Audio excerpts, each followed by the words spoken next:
Well, welcome to another episode of Patio Pondering Podcast. I've got a guest with me that has a great experience in the swine industry. It's put on a new set of chaps in a new job at United Animal Health. And the cool part about what Kaylee Keppy and I have as a connection is show feeds and pigs. So you're going to get a gut full of hogs talking from us, or maybe not. So Kaylee Keppy, hailing from East Central Indiana now. Can you just give us an idea of where you are, what you're doing, and introduce my audience to who Kaylee Keppy is? Yeah, live over here in Union City, Indiana. So half the town is in Ohio, the other half would be in Indiana. So we claim the Indiana side, thankfully. There you go. You don't have to put up with the Buckeyes' arrogance. Right. So live here with my husband, and we have 3 kiddos. So Johnny Ann is 17, Rainey is 15, and Marka is 3. So 3 girls, and we show livestock for fun on the weekends. We travel all over, again, show kind of locally, state, and national shows. I'm originally from Eastern Iowa, grew up on a crop and livestock farm there. My family still resides in Eastern Iowa, and everyone still lives over there. So we try to see each other as much as possible and stay very connected. Currently, I am director of retail at United Animal Health and have been there for a couple of months. And that kind of shocked me when I saw the LinkedIn announcement that you had jumped ship from Zenpro to the retail world. And that's kind of a little bit of a different tack for you than what you've been doing working with commercial swine, isn't it? Yes. Yep. Kind of a different path, but I would say, with my career history, it kind of ties back and brings back some things I maybe did at ADM, starting right out of college. Was at ADM for quite some time, and then did some stuff in the retail space and bringing it back to United. So kind of shifting gears, but I still get to be very involved with the swine team, dairy team, and poultry team at United. So it's kind of fun to see commercially what they're still doing from a team aspect and how we can kind of get creative in this new business unit and new business space for United and what we can do. So excited to continue this adventure.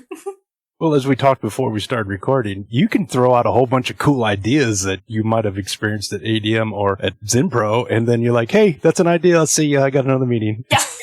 Right. Especially, yes, absolutely. And sitting in on some meetings, with the swine team, you got some ideas or a fresh set of eyes. And so I think that's been good from all aspects of, growing United and headed in the right direction. And, I see their vision and our vision as a team, as a whole, getting ready to do some really good things. Well, just for some transparency, I still own some ADM stock. So we can be as positive about them as we need to be, because they need a boost to their stock. Yes, that they do. that ESOP, I mean, I got a heck of a nice basis, but geez, let's get above the 50s and get back to the 80s. Yeah. Yes, please. Please. I did look at my 401k today, and wow, it's slightly recovered. Not a bad place to be. Thank you, Orange Man Bad. Yes, but it can still keep trending. That would be good. Oh yeah, we're not where it was, but we're better than where it was. Correct.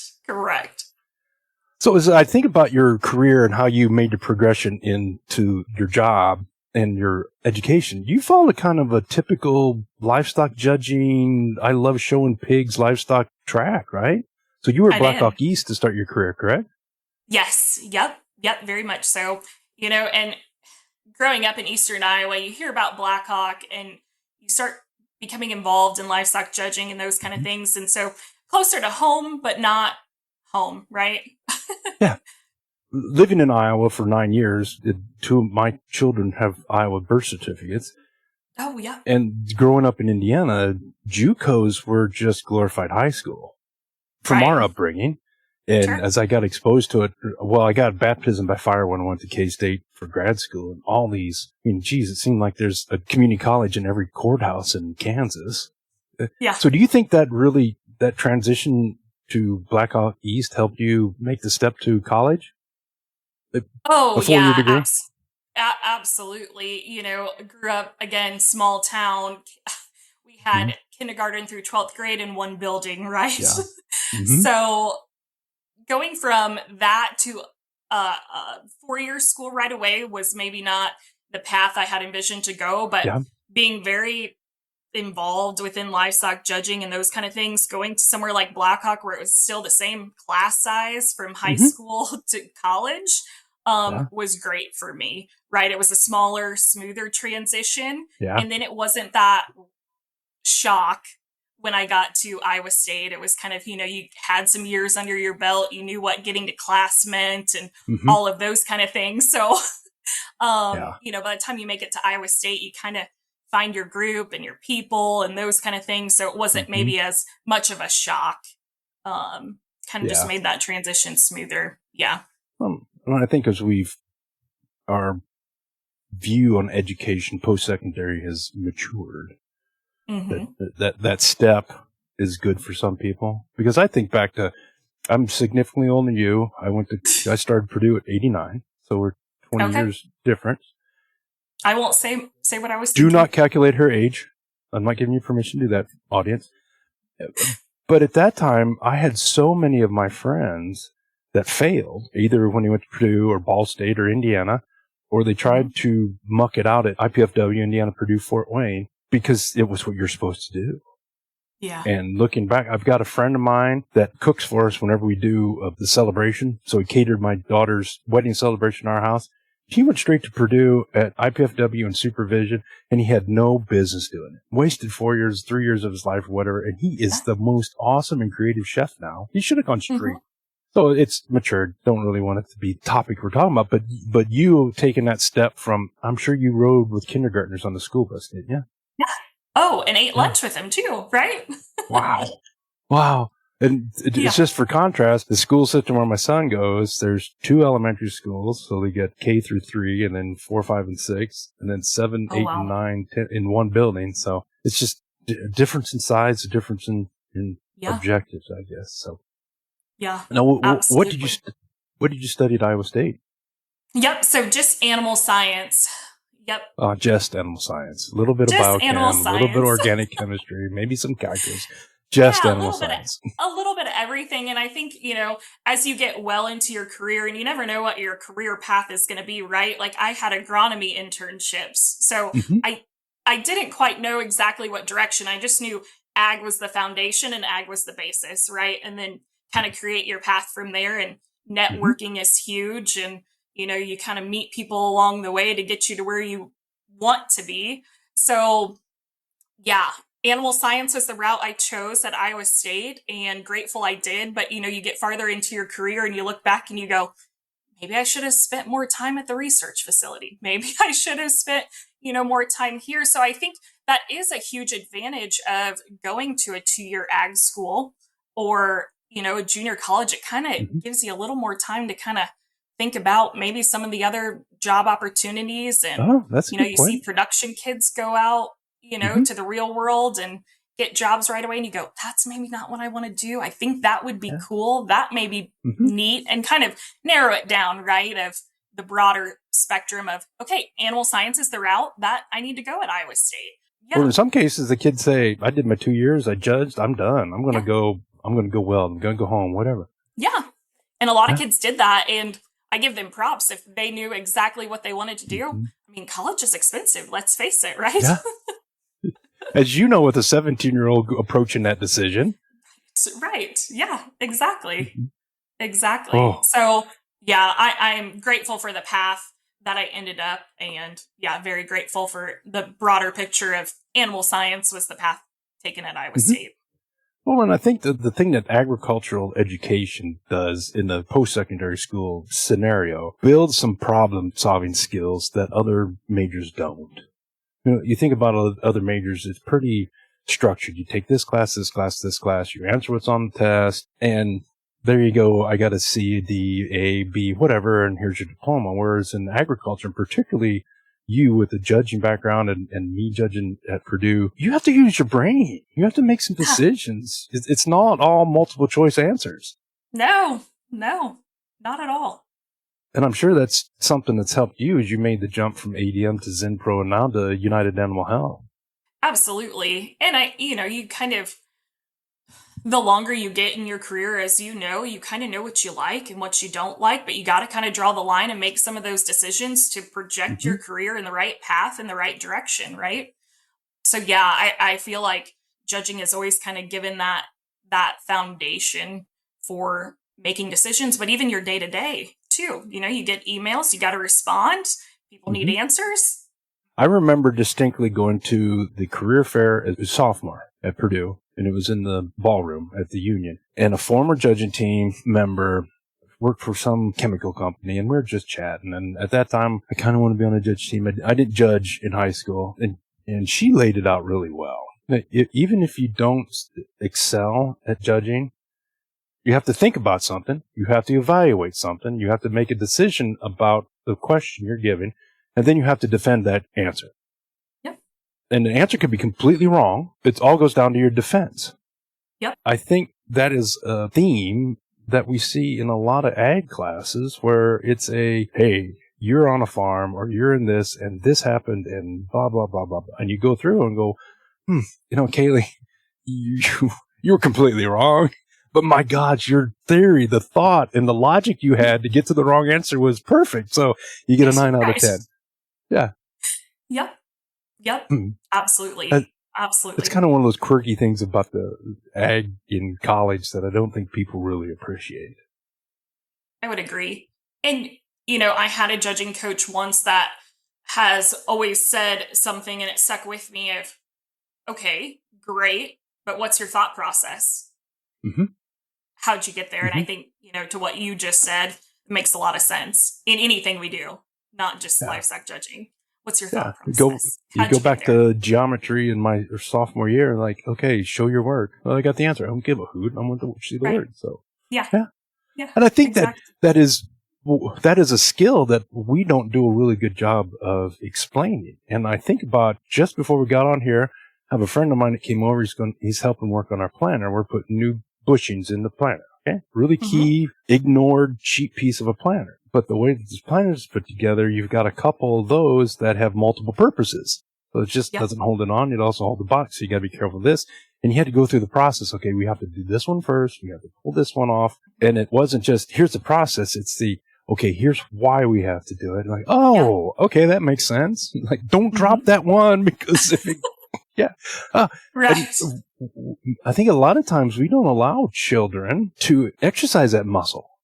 No. I'm sure you see it with a blended family and seeing how different upbringings affect children. So have you been able to use that challenge, decision, explanation successfully in your career?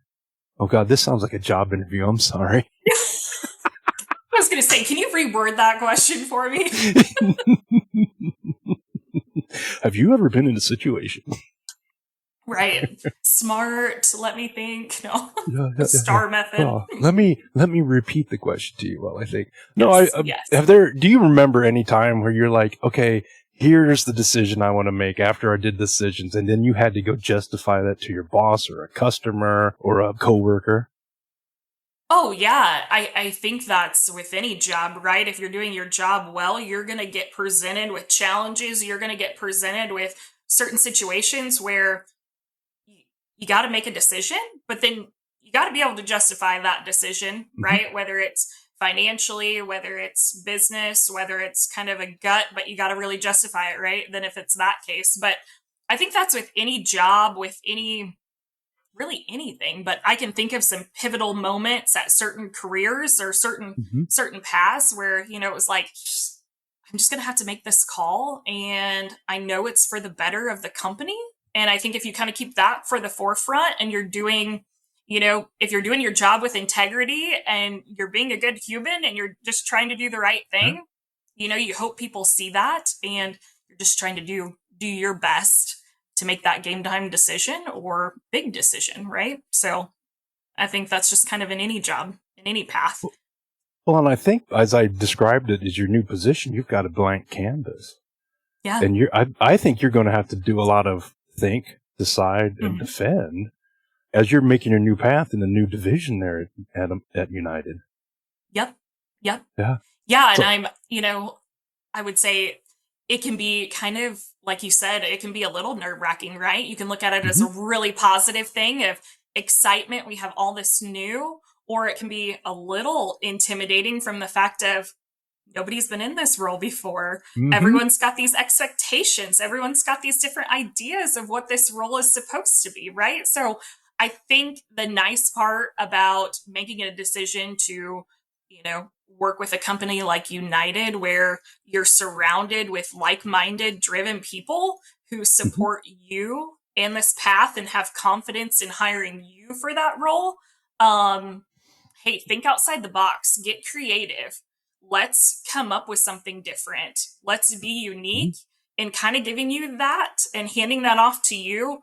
That gets me excited, right? That's exciting to me. So to kind of be Oh, surrounded by folks that are going to support you, even if it's like, hey, Kaylee, I don't think that's a good idea, but let's regroup and walk me through mm-hmm. that thought process, right? So, yeah. You made a wrong decision, but you're not fired. Yeah. Right. Let's walk through this. So as we were talking before, I threw out that blank canvas. I'm Yeah. wondering, are you going to come up with a Bob Ross with some really fancy, cute trees over here? Or are you going to have a Little pretty Picasso birds. with stuff thrown all over it? Probably like a Picasso at first. You're like, okay, we're going to get another blank canvas for you, Kaylee. Yeah, It's like, right. We're gonna that have to first start Picasso over. was great, but woo, a little Right. out there for Sheridan, even though it's becoming part of Yeah. Indianapolis. Right.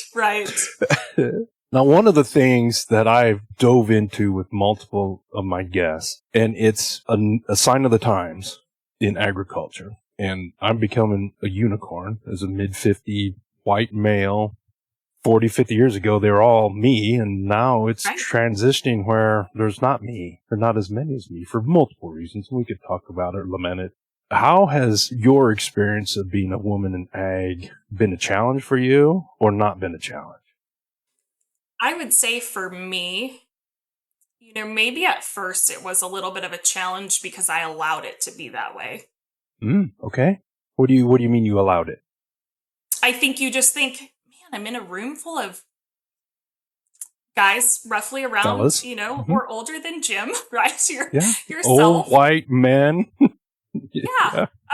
Not to label anybody, but you're surrounded in that, and you can't help but think, man, I'm the only one, right? Mm-hmm. So I think, you kind of use that maybe a little bit in the beginning, right out of college. Man, how am I going to prove myself? I got to go, pound pavement, be the yes person, Mm-hmm. do all these things. I'm female. I think I allowed that to be that way, but I didn't grow up that way, right? Like, my family just treated me like, hey, you're a Keppy. You're going to figure out how to do this. You're going to load and unload pigs with us at 2 a.m. and you're going to reload the barn 2 days from now. You're going to help Mm-hmm. power wash. You're going to give vaccines. You're going to do it all. So I never grew up that way of being like, you can't do that because you're a girl. You're supposed to be in the house with mom. Never. So definitely not in my roots to be that way. I think it was a little intimidating. First job right out of college, corporate America, trying to prove yourself. And I just allowed it to be a little bit of a challenge.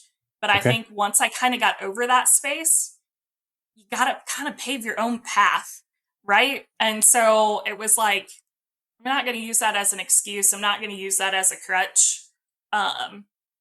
There's plenty of powerful, as Kylie would always say, leading ladies in this industry that, kind of have paved the way for us as well. So I guess I just never, even like with judging, I never want to be somebody who judges a show because I'm a female. I'm qualified to judge it, right? Mm-hmm. So I guess I struggle with that a little bit. Just not wanting that to ever be kind of an excuse. No, I think that's fair. We all want to be judged by our merits and not our genitalia. Yeah. As I shared with Amber on the podcast I did the other day and multiple times before, I think my generation is kind of that swing generation. Yeah. I mean, we had black people on Sesame Street. We had black people on Mr. Rogers, and it was accepted.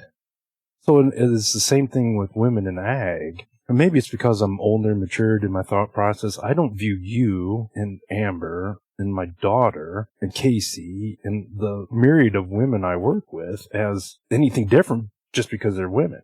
Now, I will tell you that I did get a job in 2005. because I was a man. Oh, really?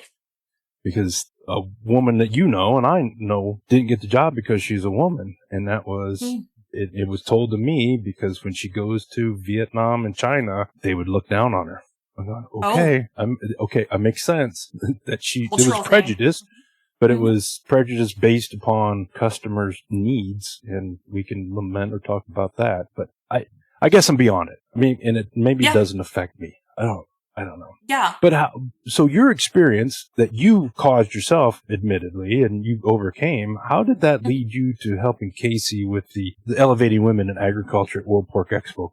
Yeah, so last year was the inaugural Elevate Women in Ag, and we're excited to do it again. And obviously, my time at Zimpro challenged with how do we do something different, right? What can we put together to kind of draw people in, right? And so I was working with Casey at the time to kind of brush up on my technical swine skills, just for personal development and personal improvement. So we got to talking, and it led to, well, let's do an ag event, and then met with the team, and it was like, what's the one place we all gather, right? Big, largest industry event. Oh, World Pork Expo. We're already moms. We're already, we already take time away from our kids. Let's just, what's one more evening at World Pork Expo, right? We're already there. So created Elevate Women in Ag, and just as a place for like-minded, passionate, leading ladies, if you will, within the industry to kind of get together and have a moment at Expo of, sharing, learning, growing from each other, advice, throwing ideas around, just kind of a wine and dine type situation. And honestly, it was better than I ever expected last year. And it was such a rewarding experience to have so many industry leading women in one room that not only I've looked up to, but I know women of all different seasons in their life have looked up to. And so it was kind of fun to sit there and do a Q&A and a panel discussion, and just talk to, kind of have that moment, right, of commonality and, oh, I'm not the only mom that feels this way. I'm not the only one in the industry that feels this way sometimes. So it was a creative kind of outlet for women to get together and kind of share their stories. So excited to, looking forward to this year's 2.0 version, I guess you could call it. Well, as you bring it up, there is one thing that I can't relate to, and that's being a mother in the workplace. Yeah. I mean, my relationship with my children is different than my wife's, and yours is different than Luke's. Yeah. Yeah. Were there any insights or any surprises from that discussion that you had at World Pork Expo last year around motherhood that were either, oh, I'm not the only one, or, oh, I never thought about it that way? Yeah, it was very eye-opening in so many different aspects, right? I think you kind of go, oh, sigh of relief if I'm not the only one that has mom guilt when I leave for a work event, right? And then I think there was the other aspect where there were some moms who have been like, we've had to ask for help, and that's okay. Whether it's helping with the kids, whether it's someone to help clean, whether it's grandma coming over, just help in many different facets, right? So that was eye-opening, and I think there was just so many key little takeaways from that event, but it depended on what season of life you're in, right? There were women that are new in their careers, young, not married with kids. And I think they took a little tidbit away from that event that they could plug in of, oh, I kind of want to be like her. I think that, that's really cool. Like a Dr. Kara Hayden, wow, she's got multiple kids. She's killing it in her career, but I thought even from listening to her talk about how she approached her company and said, I kind of think I need to be part-time while these kids are home. And, for somebody as strong as her, and, you look up to somebody like her to say, oh, I think I need to be part-time so I can be my best version at home, best version at work. I thought that was really cool that she shared that, but just those kind of takeaways I think were really neat and I was thankful everyone was very open in their conversations about things like that. So that was, just very eye opening in a lot of senses. That had to be very empowering to hear her say that she had the guts to go to her boss and say, yeah, I love my job, but I'm cutting back. Absolutely. But yet she's still killing it in her career, right? In our world, there's women that want to be super moms and they can pull off being super moms. Yep. How do you handle wanting to be a super mom, but yet still having the flexibility like, hey, let's load up the trailer and go show pigs on Friday night? Right. Yeah. I think there's a balance, right? And I think it's hard and it's a struggle for all of us. And it's kind of a tough question to answer because I think you kind of go in phases, right? Like I would say where I was maybe at the beginning of my career till now, knowing where to set boundaries has become a huge part of what I do, right? As far as the decisions I make.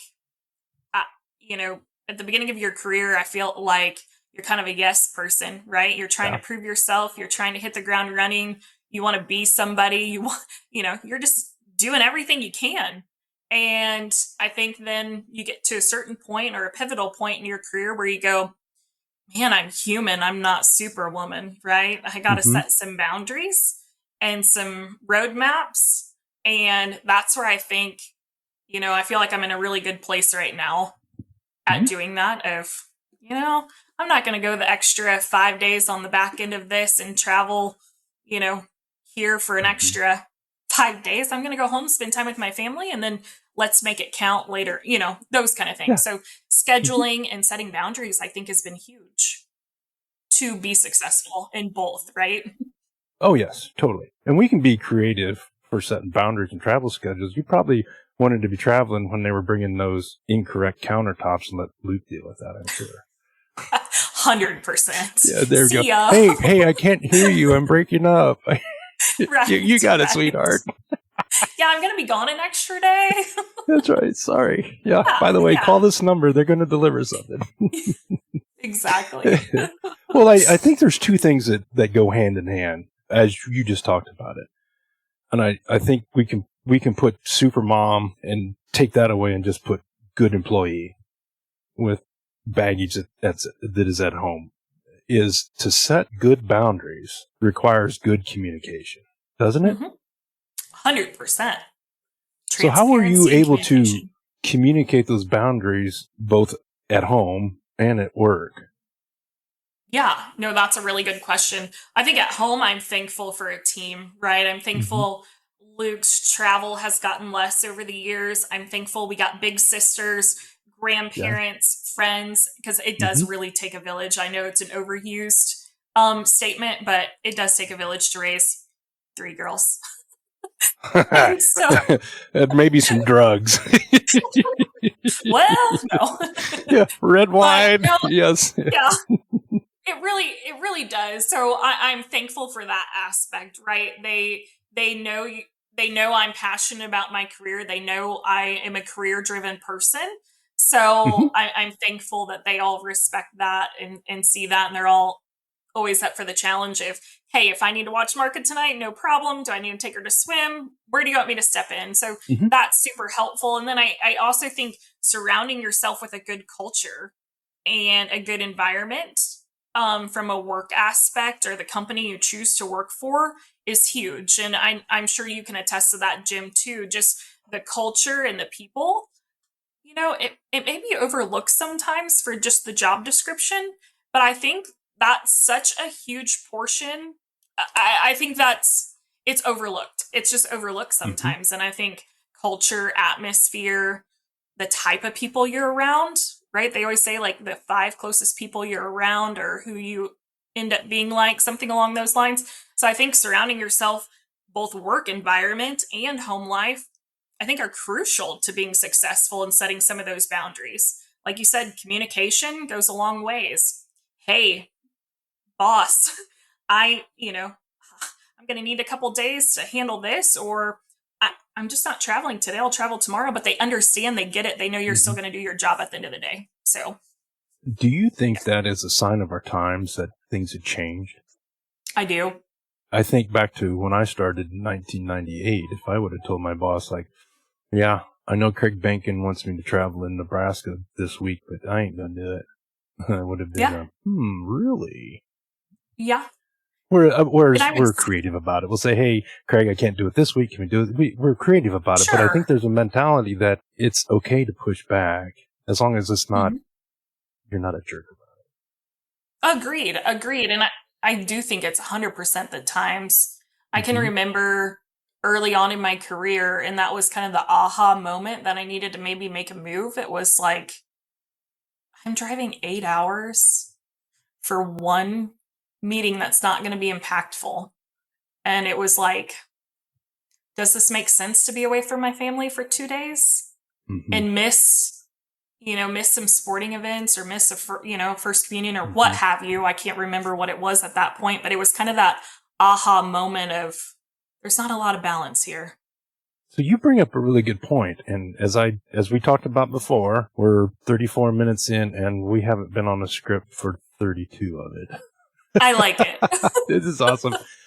As you recently made the change to a different company, how would you suggest to somebody in their job search, and it doesn't matter if they're straight out of school or somebody like me that's looking, how can you judge the culture of a company when all you have might be a network and a job description?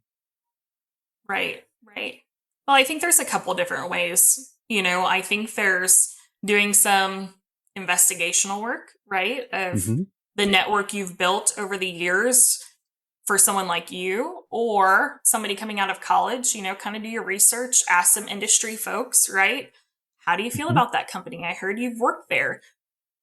It's a small industry if we're all in the ag world, right? Somebody knows somebody that's been at that company at some point in their career. So the investigational piece of it, right? And I think, being open to an interview, especially an in-person interview, I think you get a vibe. I think you kind of get a gut feeling of, that felt right, or this is really off. Because I've also been in those situations too of, oh, you want to come interviewed, and I just went, that's not a good fit for me. Me and that person would just not be a good fit. And I think I would tell my younger self to really learn how to read people, right? The best, learn how to read people, network the best you can, and learn as you go in your career, right? You may get a job right out of college just to have a job, but note what you like and don't like, But I would say there's a lot of different things and a lot of different pieces you can look at from that standpoint, Jim, and you may have, even more experience in that category than me. I talk with grad students when I try and do roundtables with them that you need to look past the salary number. And it's real easy, especially coming out of grad school, like, hey, I'm going to get paid $100,000. Oh, it's great. Well, what's the difference? Yes. So let's forget that it's 100,000. And the easy part is let's look at the benefit package. Okay, this job matches to 6%. This job matches to 4%. Okay. All right. A little bit better here. This health policy and this one and all the things that add to employee satisfaction besides that top number. Now, I'm not talking about justifying a 25% difference in salaries. I'm nitpicking like, oh, I'm close on these two or three. Sure. But the one that you can't get on paper that you talked about and you have to rely on your network is the fit. And that goes to the gut. And unfortunately, that is not something that I learned in Animal Science 281 or 381 or 481. We went through the logistics of making a resume and the logistics of doing of an interview. And we even went over how to use your fork when you do a dinner interview. But we never talked about trust in your gut and listening past the words. I mean, those are things that hopefully me being in the industry as long as I have, I kind of get a feel for it. You being a judge and your experience, you can feel for that, but you still have to experience it and learn it. You do. And the only way that you can overcome that, if you don't have the experience, is having the guts to reach out and say, hey, Kaylee, I'm thinking about working for a company you used to work for. Can we chat for a few minutes about it? Yep, absolutely. And I would say that is one thing early on. And you always can go back and nitpick on the things you didn't do right or the things you wish you would have done. And one thing I would share with any younger student or somebody coming out of college that I feel like I did do a really good job of was network, right? Mm-hmm. I was never scared to talk to a Jim Smith. I was never scared to talk to anybody I thought that maybe someday I could run into that could be an advocate for Mm-hmm. me at some point, and probably to the extent of being aggressive about it. But Mm-hmm. I'm thankful that I was like that and driven to do, the most networking I could and Mm-hmm. take internships that I was like, I don't know if this is a fit, but I need to figure it out now. Like an agronomy internship. Remember, I graduated from Purdue in 1993 when most of the animal science graduates went and sold seed corn. Yes. Yep. It's just the way it was. Yeah. So for absolutely. my audience, I remember Kaylee when I worked at ADM, and she showed at the state fair when I wasn't involved in the auction. My boss, Jim Krug, was, so I got exposure to that. But I remember the day that I was introduced to her professionally. It was at the Illinois Pork Congress when they still had the show feed day on the second day, and it was Ty Olson and I, and you were at ADM, and we were in the corner, and she said, well, do you know her? I'm like, yeah, I know her, but it stuck with me. Yep. Remember Kaylee Keppy from ADM. Yeah. So that's a great suggestion, and I've tried to hit on it and try to use my experience. I wasn't good at developing a network straight out of school. I mean, I've got a network. I've grown it. It could be so much better, but I had that Ph.D. arrogance, and I had all the answers and dug my own holes and tried to climb out of them. So I think that's a really good suggestion, and one I'm trying to encourage people. I mean, you can have an old fart like me as your network, and Kaylee, and we might give you the same answer, but different reasons to get to the same answer. Yep, absolutely. Mm-hmm. Or give you different perspectives on what somebody said. Sharing those experiences and asking those questions is huge, and giving people permission to do that is sometimes we're missing it in our industry. Yeah, agreed. And I would say, even for example, recently I had a PhD student call me and just say, hey, I want to pick your brain on a few things. But those are also the folks that stick out for folks like you and I who may look to hire somebody someday or suggest somebody for a company. But it's like, man, they thought this through. They had the guts to go ahead and just pick up the phone and call. Yeah.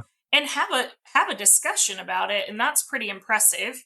So, there's some boxes checked right there. It may not be a right now, but down the road, or how many times have you had, hey, do you know of anybody looking for a job? Or, hey, somebody, you have those kind of conversations. That would be a person that would be first and foremost that I would think of, so. And in your previous role and my role, there might be something that come up specific with something obscure in swine, water quality or air quality. We've got the network. Okay, Don Jones is no longer at Purdue, but I could call this person and this person. Yeah, exactly. And it's funny how you bring up networks. I made a tweet a month ago when a large cooperative decided to change some employment decisions. Sure. And I very anonymously, it was like, hey, I'm here and a company's leaving the pig industry. I got a DM from a friend that we met on Twitter and said, hey, are you talking about X? Because my hired man's relative got let go from X. I'm like, yes, I am. But the funny part was we're both in the same industry. I knew this person from afar. But now I know her relative's boss knows me, so I reached out to her today and said, hey, how's it going? And with a little lead in, hey, and she's like, oh, thank you for reaching out. I mean, we need to do a better job of networking. And the one thing that I think we get guilty about is we network when we need something. Like, oh, Kaylee, well, that's my job yesterday. Can you help me? And sometimes we get a little guilty, exactly, like, I should have reached out to Kaylee 2 days ago, but now I really need her help. And I think we just need to give people permission. Like, it's okay to call, it's okay to email, it's okay. And in a small industry like ours, it shouldn't be an issue, but it is. Agreed. Yeah. I didn't expect this to go down networking. rabbit hole. This is great. I know. See, off script's great. Oh, totally.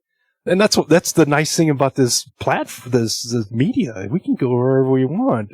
I've got a whole list of podcasts that I listen to. I hit my Spotify and new episodes and no. And some of them are scripted, and it's okay because you get through things like the daily. Okay, we're going to talk about this market, that. But the ones that kind of wend and wind and you don't know, those are kind of fun. Yeah, agreed. But, Agreed. So let's try and find something obscure about Kaylee Keppy from Eastern Iowa. What's your favorite breed of pig? Ooh, that's actually a pretty easy one. I thought that would be tough. My husband's tried to convert me to other breeds, but Hampshire. I'm a Hampshire breeder, like through and through. Of course, the nice thing about Hampshires and my favorite breed, Berkshires, we don't have to worry about having too many of them because they don't have great litters. No, and half of them don't meet breed characteristics. Yeah. Yeah. No, I would say my love for Chesters have grown since being in Indiana and us showing them yearly. But Hampshire will always be near and dear. The old meat breed. Okay. Yep. Bet on the belt. Yep. That is cool. So where did that come from? So, kind of a cool story. So I should really say a crossbred because Roy Keppy was the first one to breed a crossbred, right? But Jake and I, in 2009, I showed a Hampshire gilt from Ken Lane, and she won the purebred show at the Iowa State Fair. So you think 2009, you think purebred Hampshire winning the entire purebred show, just kind of, not a common thing, maybe. No. But so we called her Miss Iowa, and we brought her back to the farm and we started our herd with her. So Jake and I then started Keppy Genetics, and at one point we were up to, I think, probably 40 plus sows, a majority of them Hampshires, and then maybe got to 60 at one point. So that was a breed that we really strived and focused on. Ended up breeding the OYE Grand in 2014. Wow. Yep. A Grand Purebred Gilt. Had champion Hampshire at OYE in 2015 and 2016. Bred Expo winners. And it was something we really gravitated towards. So spent a lot of time, money, and effort into just trying to make the breed better. And it was challenging and fun, but very challenging. Okay. This was not on my list of things to talk about with Kaylee Keppy, and it wasn't on my script. Yes. So, as you brought up Hampshires and the challenges that they have, Napole, belts, does it go all the way around? Is that a black hair that's cutting it off? How does the DNA match the reference sire? One of the things that sometimes is like fingernails on a chalkboard to me as a practicing commercial swine nutritionist is when we talk about the show ring as the greatest place to raise kids, and this is where we're going to get the next leaders in the livestock industry. That is fingernails on the chalkboard because the 3 pigs we got out in the barn that are on chips that get hand-fed every single day is completely different than my customers of 4,000 pigs in the barn, and they're worrying about dragging another one out. They're trying to make the decision what's going to do with PRRS. Ain't anything that connects those two other than they both wink. Where do you stand on getting the next group of leaders in the pork industry that we have to have for the pork industry to survive and go over the challenges that we're going to continue to have, and balancing that with the rigors and the challenges of the competitive show ring? So I look at it probably a little different growing up. It's why I asked it, because I knew you'd have a different opinion. So growing up with real world production background and also being heavily involved in 4-H and FFA and showing pigs, and I would say, now you think back to my age, showing pigs back in my day, there wasn't a jackpot show every weekend, right? So it was very much like, we're going to still show a Derby hog at the Iowa State Fair because you're going to learn what rate of gain is, and you're going to learn real world production along with showing this pig. I think there was a good balance back in that day of this is still a show pig. but there's some still real world practicality to it. So grew up with kind of that mind shift, and then watched my brother over time, get along very well and be successful at state fair and jackpot shows and those kind of things. I think at the end of the day, if we take all the good, bad, different, ugly out of it, ag grows good kids at the end of the day. Yeah. So I think in any way in this crazy world right now, if our kids can spend more time in the barn than running around on the streets, I feel better about that. Whether they're brushing a show pig, whether they're in a commercial barn, whether they're walking row crops and picking rocks out of the bean fields. I think ag grows good kids. So I look at it from that aspect in today's world, right? Now, I think you can segment that a little bit too, of going, how are we going to get some of these show kids to know real world practicality to get them back into the workspace, right? I would kind of be that example of kind of went the show feed path, made it back to practical, real world commercial application. Yeah, because we were talking ROI the last few years together. Yeah, exactly. So I don't know. I think the show pig side, and I think National Pork and everyone involved is trying to answer kind of that same question. And I think we're starting to do a really good job of merging those two industries together. And I kind of would like to just branch them under one whole, right? We're the swine industry.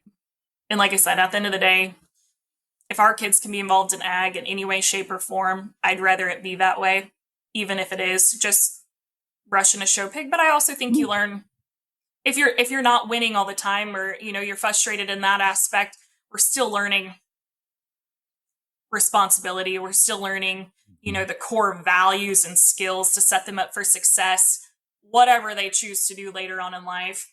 Doctor, lawyer, seed salesman, whatever. They've still learned kind of the basic foundations, right? And maybe, admittedly, my idea is filtered because I'm an expert. Yep. And it's like, oh, I got to feed him 16. Like, okay. Yeah. That's great. Yeah. What's the license? And I've backed down. I've just, as designing the show feeds for Kent for the last 10 years, and I've dumbed it down. I mean, I don't mean to dumb it down. I understand the vernacular, and I've met them on their turf. How's that? Sure. Yep. But there's no other industry. There cannot be another industry where we involve our children so much. You don't involve your children if you're a heart surgeon. You don't involve your children if you're an OBGYN. You don't involve your children if you're a lawyer. You don't involve your children if you're a trucker. Yep. We do. And we expect our kids to be part of it. Absolutely. And maybe I'm just being too critical, but it's the disconnect between your one Chester barrow and 4,000 pigs that need to be fed. That's the disconnect that maybe I need to help bridge. And of course, it isn't helped when we have judges that don't really know what a practical sow is. But yes, and I feel like we are kind of coming. I hope and I feel like we are moving in the right direction away from some of that. It's turning Titanic. Let's take it on water. Yes. Yeah. Yeah, because I would say even as a breeder of show pigs, I mean, you still have to have some practicality in those things where you learn a tough lesson, right? So, and the bad part is sometimes those tough lessons are learned by people that can't afford those tough lessons, or they don't have the mentors. And I think about the classes that my son was in at the state fair last year. He had two practical crossbred gilts. They would lay down. In fact, I think they're supposed to lay down right now and have pigs for the breeder we leased them from. They didn't look like barrows, but they had long hips, they had level hips, they had big vulvas, they had some capacity to them, but they didn't have any flash. What you need to have and they were last in their pan. And if you took those 12 pigs to the farrowing room, I know that the two pigs my son had would survive. Yep. Then you wouldn't have to call the vet.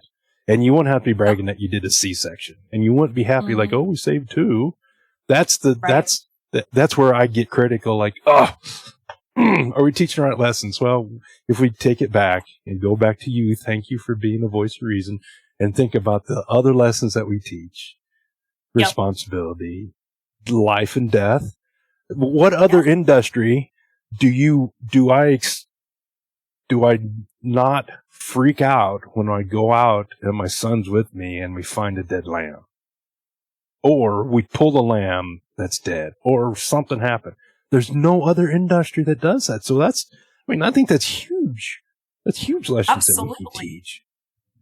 And puts our kids in such better position than any place else. And at the same time, maybe we should be pushing our kids to get out of ag. Yeah, don't take that job out of Purdue for $45,000. Go do something else and make 70 and make a difference because you are different. I don't know. Well, and I think that kind of comes down to what's your passion, right? Mm-hmm.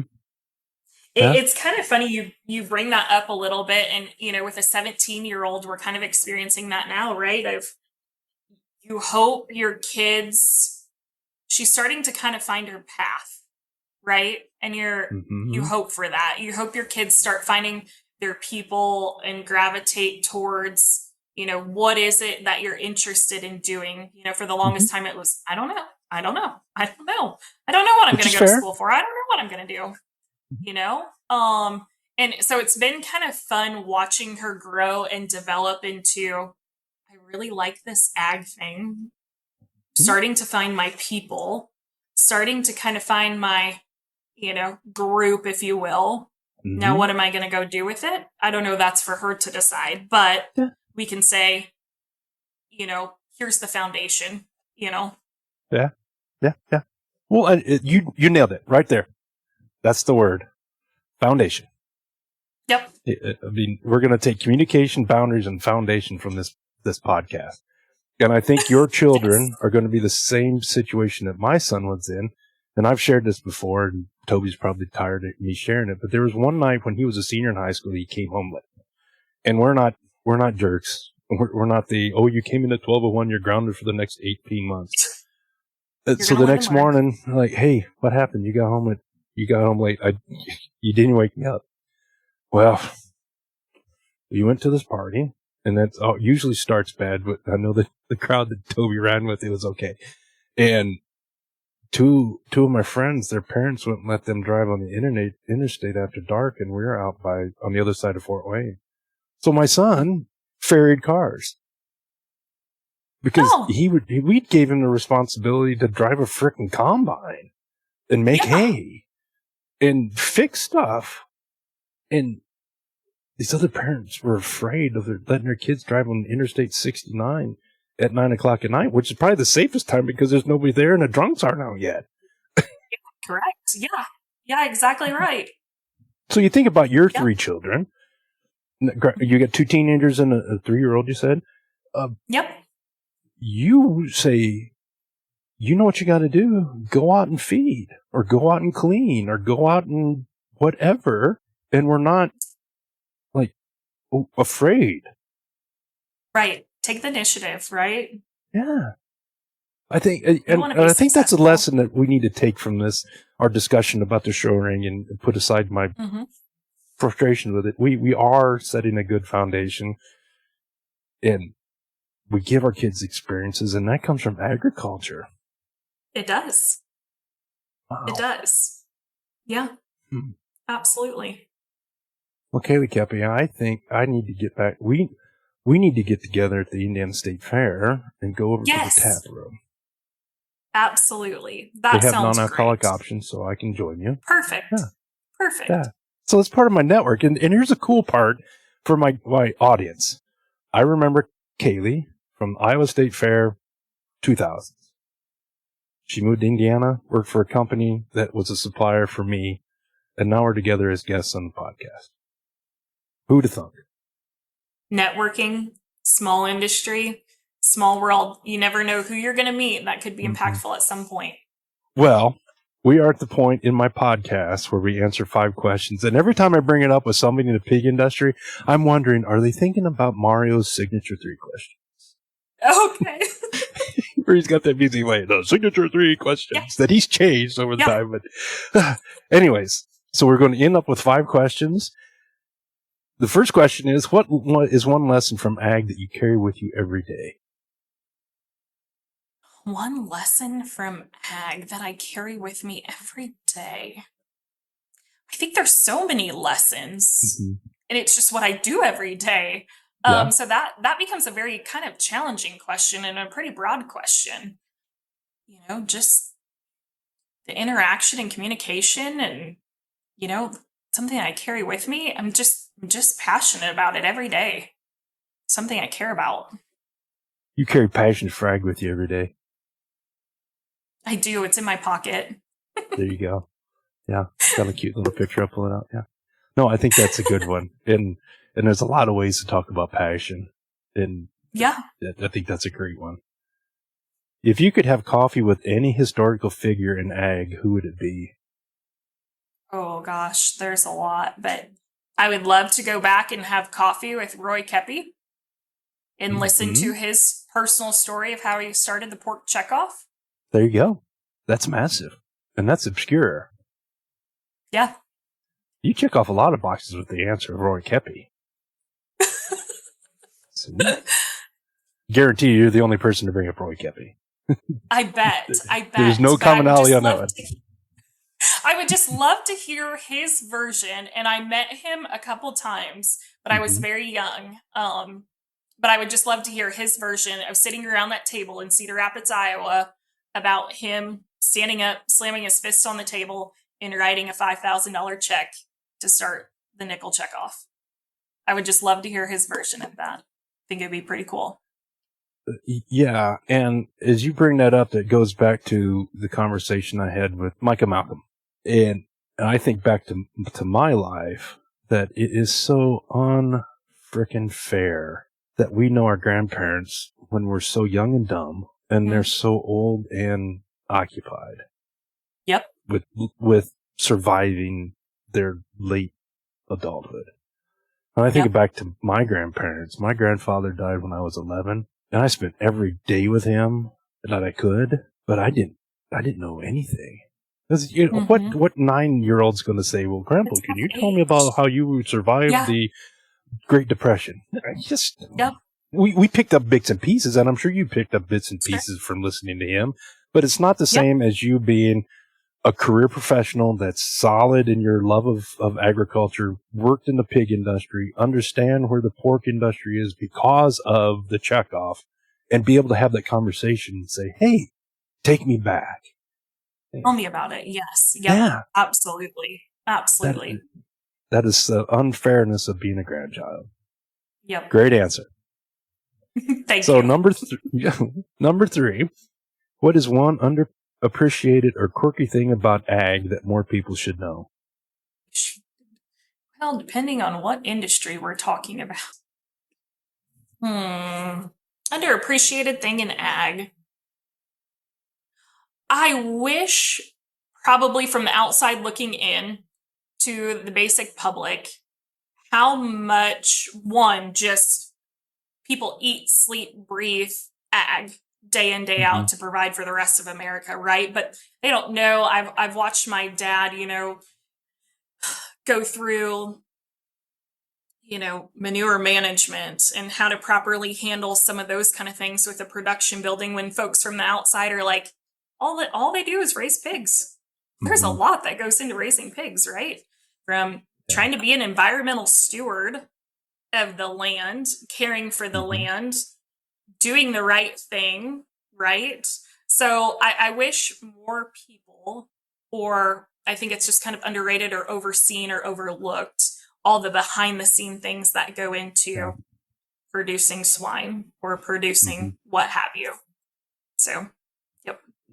Well, what's that phrase? The jack of all trades, master of none. And I forget the more important part is the second stanza that I keep forgetting. Yeah. But we are in ag. We are so adept. And you think about your jobs that you were hired to do X, and pretty soon it's morphed into X, Y, and Z because we have the skills. And you think about your dad on the farm, or anybody else that works on the farm.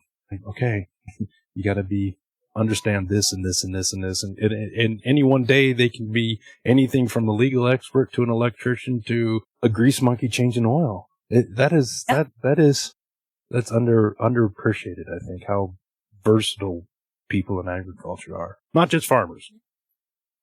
Yes, agreed. That's why I said kind of depends on what portion of the industry, but all in all, those things get overlooked.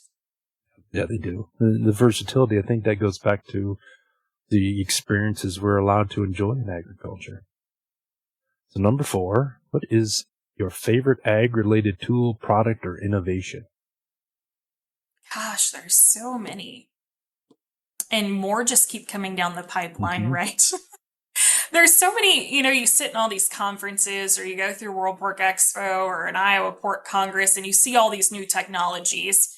Now, me personally, just having a show pig barn out back, we don't utilize a lot of technologies outside of, whips and sprayers and, those kind of things. But I look at things have improved just from, in visiting customer barns or sow barns. You think of like Gestall feeding system or ESFs, or you think of, you don't even have to count pigs anymore. And they have a, pig counter for you. I forget the technical name of some of these, the barn tools, all of those I think are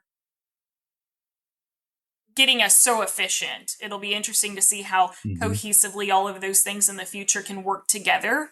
But man, there's some really cool technologies that I don't know if I can just name one, right? I think it's making us efficient as an industry when used correctly and used in the right sense. But man, there's a lot of neat technologies that are probably beyond me, but even feed technologies, right? In the world that you come from, in the world that, I live in day to day, some of these feed technologies are so, almost human-like in senses that it just, I know at United, we have so many unique and different technologies that I don't even know if, everyone knows about, but man, we are just really progressive in a sense and heading in different directions that maybe years ago it would have been, that's too far out there, Now we're getting to a place of, that's a really cool technology. How do we utilize that? We're making things more efficient. We're making pigs healthier and better. And well, you think about some of the products that we're talking about, and I harken back to my dairy friends, and they're talking about grams per head per day. It used to be ounces per head per day, and now we're doing grams per head per day.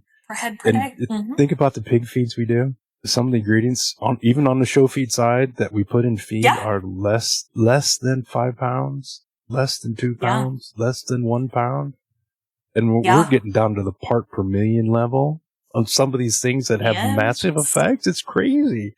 Well, think about your previous life on what we could do with trace mineral amino acid complexes on hoof health and ambulation. I mean, those are low inclusion rates. So you're right. The technology is just cool. I think if you could take your comment just a step further, I think ag is really good at adapting technology. No, let's face it. Auto steer came from the construction industry. Auto steer was set up on these roads where you got the radar so that you could keep the bucket on the bulldozer at the right level so that the road was level. Hey, can we do that for driving tractors? Yeah. So it's just adapting this stuff that's really cool, like the chromium technology that came from bodybuilding.